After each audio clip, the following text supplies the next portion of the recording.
Yo, so what up, y'all? It's been a minute since I dropped something. I've been busy as hell. Today is Monday, July 22nd. The following Monday after my retirement ceremony, I just really recently had my retirement ceremony on 19 July, which was this past Friday. And man, I just wanted to thank everybody that came out. People have been calling and texting, but I have family in town, so I was spending time with them. And today, after everybody left, it was just me and my bestie for the resty kicking it. So I kind of laid back off the phone. I put the phone down, to spend time with them. But going back to my ceremony, man, it was dope to see so many people there. People from my first assignment in Nellis, and people coming from Italy, Texas, man, from all over the place, just to come and support the kid, and that was a good feeling, man. And then also it was streamed on Facebook. I haven't really gotten a chance to really go back and watch it all the way through. But man, from what I tell, it was a good showing on Facebook as well. Man, it's that retiring from the Air Force, man, was something that I didn't see coming this soon. That was always the goal and the plan was to jump in this thing, do 20 and then dip. But for some odd reason, it worked out the way it did. I served 14 years, 10 months, and 2 days, and I had 2 years and 6 days of overseas time. So, hey, it was a blessing, man. It was a blessing to be celebrated and to be highlighted and to be a part of some of the things that I've been a part of, man. It's been dope. I'm the last of the generation that grew up watching 9/11 and then going over there and fighting it, and I was also one of the last ones to come out. So being a part of history in that way is definitely dope to me. And so, what else has been going on, man? I've been rebuilding the car. Frenchie, my '87 Monte Carlo SS.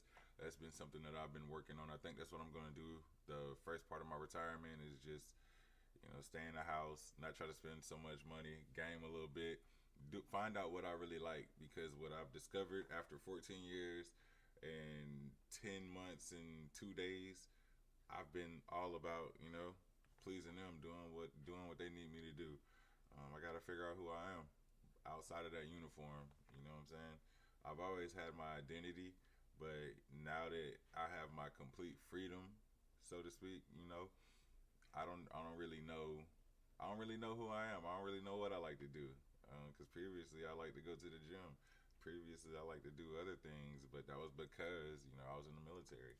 So just finding me is what I plan to do. This however long it takes. I'm not gonna give myself a time period and say, oh, I got 6 months or I got a year, because I could very well, jump right back into it. I'm fortunate enough to have networked and made the connections with people that want me to come back to my old unit and work, and do my old job, which I wouldn't mind at all. But, I got to give myself that time. I went through a lot. My family's gone through a lot. And although, yeah, I've been sitting at the house already for 2 years, it's different when you're on the books versus, what I'm saying, being completely out. I didn't mean to be out for 2 years. This wasn't any of this was none of this was my choice. We tried to fight retirement for a long time just to see if we can get me to ride it out, but the Air Force decided differently, and rightfully so. You got to respect the call and respect the decision, which we do. I went kicking and screaming at first, but as time goes on, I'm starting to learn retirement isn't so bad, and retirement doesn't mean that I failed. And although it's not 20, it's still a retirement. When I first joined, my father he completed 22 years of service in the United States Army, and I remember telling him in basic, Dad, I'm gonna beat you. I'm gonna beat your 22 years, but it didn't happen that way. He was still proud to say that his son retired from the Air Force, regardless of what it is, and that's good. That was a dope feeling. For those of y'all that were at my retirement, man, thank y'all for coming out. I can't thank y'all enough, man. They showered me with gifts, so everybody who donated and helped get the gifts, thank you so much, T Ho. My girl T Ho, man, we've been through it all, man. I met T Ho going through the One Charlie Five schoolhouse the first time in like 15 or 16 or something like that. And we've just just been she went somewhere else while I was in Arizona, but then we ended up being in Utah together, spending some time there, and just getting to know each other and really just building our bond to the point where now she put together my retirement ceremony. She made all that stuff happen. The other person I just wanted to highlight that I feel like I didn't get to highlight during my retirement ceremony speech was my wife, man, Chelsea. Chels. I call her Chelsea. But yeah, man, I wanted to really highlight her because through all this, through all this change and transition, she was the one that was holding it down. She was a lot of times my spokesperson when I couldn't formulate what I wanted to say in order to what I'm saying, come off as understood. Excuse me. She was my spokesperson a lot of times, a lot of days, and she still is. Like she still takes phone calls for me for my appointments and things like that, and not because I can't do it, but because she does it better, and she's been doing it. And when she does it, I feel I'm content with everything that she does. So I just wanted to highlight her, and I really didn't get to because I started getting emotional once I thought about my dog Mace not being at my retirement ceremony because I know he would have been there. But yeah, I just really wanted to shout out Chelsea and let her know that, man, all of this is because of her. Even if you came to my after party, it was on the beach. I wanted a bonfire on the beach, and that's all I said. I said on my day of retirement, I just want a bonfire and kick it with my people. I mean, that's exactly what we did. Her and my sister-in-law, they set up the whole thing. We had a bonfire on the beach, and then the kids had s'mores.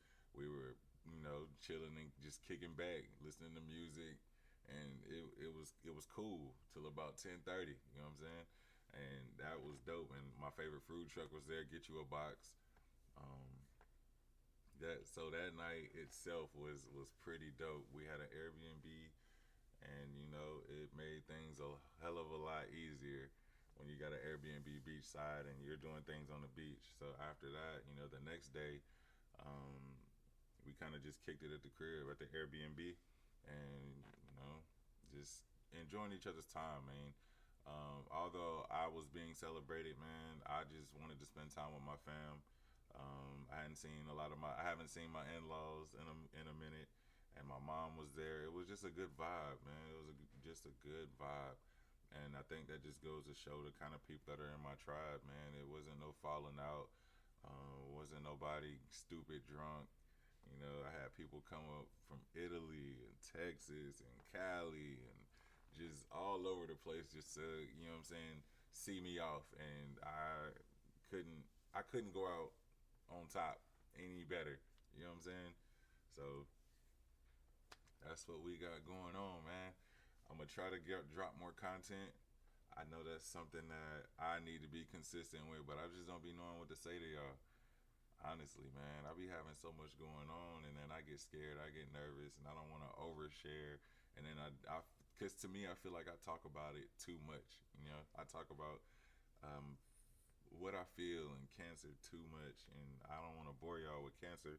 But at the same time, my people are telling me go ahead and put it out there because it helps somebody, and that's all I want to do. I want to help. I want to help however I can. So if you're out there dealing with any terminal illness, man, you dealing with stage 4 lung cancer like I am, or you dealing with retirement and and medical retirements, and you're not ready to go, man, I just want to hear you out. I want to hear you. I want to help. I'm here. So that being said, man, I think I'm gonna go do some work on Frenchie, man. I don't know if I'm gonna start vlogging that too, cause I don't really know what the hell I'm doing, man. I just be watching YouTube videos and then I just go and do it. You know what I'm saying? I done took the whole interior out of my car just from watching YouTube. So the only thing is, man, down here in Florida it be hot and humid, but I ain't gonna let that stop me, man. I am not gonna let that stop me. So that being said, man, that's pretty much all I got going on for this Monday. Just wanted to let everybody know thank you, man. I'm going to try to get back to y'all text messages and inboxes and all that other stuff. Try to get around to that today. I just wanted to, let y'all know that I'm not ignoring y'all. I ain't going ghost. I'm it down with my girl, man. I'm tired. She tired. They did a lot of. It was a lot going on this weekend. We had a good time, and now it's back to Monday, the Monday routine, mundane Mondays. You know what I'm saying? So that being said, I love y'all. Stay trill, and